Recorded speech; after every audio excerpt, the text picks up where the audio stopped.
عليكم ورحمة الله تعالى وبركاته الإخوان. في هذا الفيديو هدايا صباح الخير بعدا، كيف صبحتو؟ كلشي مزيان صافا.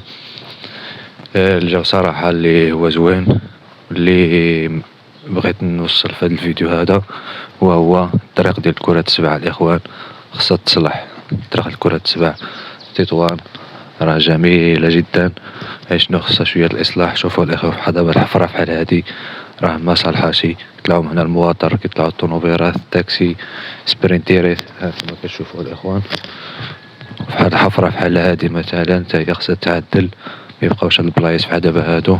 هادشي علاش باش التاكسي مكيبغيش يطلع من هنا. هاهي الحفرة الإخوان كتكون هنايا بحال مثلا العقبة، وطلع آخر جابد مكسيري دوزيام راه والو. كتشوف الحفرة كيفاش عاملة، والطريق ديال كرة السبع تقريبا كاملة عاملة هكايا، فهمتي؟ جبرها مبرادة وطلعت بسم الله الفوق. هاد الطريق خصها الإصلاح الإخوان. ديك النهار راه هدرت لكم على المقبرة، دابا هاد الطريق هادي هي خصها نقولها نصورها في وقت دابا جا كيتسمى الساعة ديالها اللي جات بالصدفة. ما هوت نقهوة صراحة نفطر، وقلت علاش ما ندير لكم شي فيديو خفيف ظريف على هاد الطريق. الله عسى الفيديو يتبارطاجا ويوصل للمسؤولين اللي مسؤولين على تطوان، يجيو يصلحوا هاد الطريق. راه الطريق اللي كتطلع لكرة السبع ما مصلوحاشي، بيكالا من هنايا وما كماش مكسيرية راه تجي فهاد الحفرة هادي راه تطرطق الرويضة. كنتمنى الإخوان يعدلوا هاد الطريق هادي، راه الطريق هادي الرئيسية ديال كرة السبع، كيطلعوا منها كنشوف الطونوبيرات البلايص هنايا وداكشي. فخاص ضروري الإخوان الطريق تعدل 100%، ماشي عاد هاد الطريق هادي راه صعيبة بزاف. شوفها شوف كيفاش عاملة بحال دابا هاد الفراج هذا، شوف كيفاش داير كامل محفر. اللي خيسطروس، وعاد باقي شي بلايص اخرين الفوق كتار. هذا هو اللي كاين الإخوان. وتحياتي للجميع، راكم عزازين وغالين. انا الإخوان غادي نزيد نكمل لكم لقطة اخرى من بلاصة اخرى. هيا تطوان الدراري، مدينة غنية عن التعريف، مدينة الناس ديالها اللي عمرها دار، بالصغير ديالها بالكبير ديالها، ومدينة عندها تاريخ. وما كرهش المسؤولين يزيدوا مثلا خصها ان شاء الله الخدمة، لا بالنسبة للطريق ولا بالنسبة للبلايص ديال المقابر.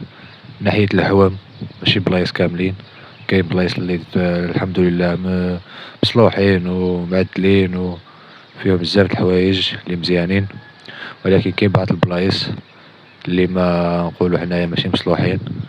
وواحدة منهم الحومة هي هذه اللي ساكنين حنا فيها، هي كرة السبع من ناحية تطوان. وكاين بزاف د الحوم. المهم الحومة اللي كنصور لكم دابا هي كرة السبع، اللي هي جميلة بالطبيعة ديالها، ولا بالناس ديالها، ولا بأي حاجة. فلهذا كنتمنى ديروا جيم وكومنتار باش يطلع الفيديو للناس اللي كبيرة ومسؤولة تشوف من حالة الحومة كرة السبع، يديروا لها الإصلاح المقبرة، ويديروا لها الإصلاح للطريق. ديك النهارات قسما بالله واحد العام هنا من الحومة كثرة الزحام والطريق صغيرة، العيل واقف مع العيال المدرسة خرجوا كيجريو كيلعبوا مع البلدية ما عاد فيهم شغل، طلع واحد التاكسي هو يقوز له على رجله. هنايا في الطريق هادي، الطريق صغيرة، الطريق ضيقة، الطريق محفرة. ملي كطيح شتا خطار الموتور ما يقدرش يقوز، الطريق كتفتح الزبدة. يعني ما كاينش الإصلاح، ما كاينش بزاف د الحاجات. كنتمنى الإخوان هذا الفيديو يتم الدعم ديالكم، ويطلع الناس اللي مسؤولة يشوفوا من حالة الحومة، خاصة كرة السبع. الحومة مزيانة، الله يعمرها دار، كلشي خدام على راسو. غير شنو هو الطريق هي اللي ما كايناش، محفرة مكرفصة، طلع التاكسي ما كيبغيش، الطونوبيل كتطلع غير بالزز. فلهذا غنقابل ديك النهارات اللي صورتكم الإخوان. شوف تبارك الله الطبيعة والحومة والهواء نقي، ولكن شوف الدنيا مكرفسة. الإهمال التام. شوف المقابر كيفاش عاملين، كطيح شتا كلشي كيهبط للواد.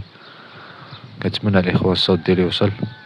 الطريق هادي حتى هي بدا خصها تعدل، صغيرة ومحفرة كاملة، النهار اللي تعدلف ما صافي بقى فيها غا التراب، ما كاين لا سيما لا والو.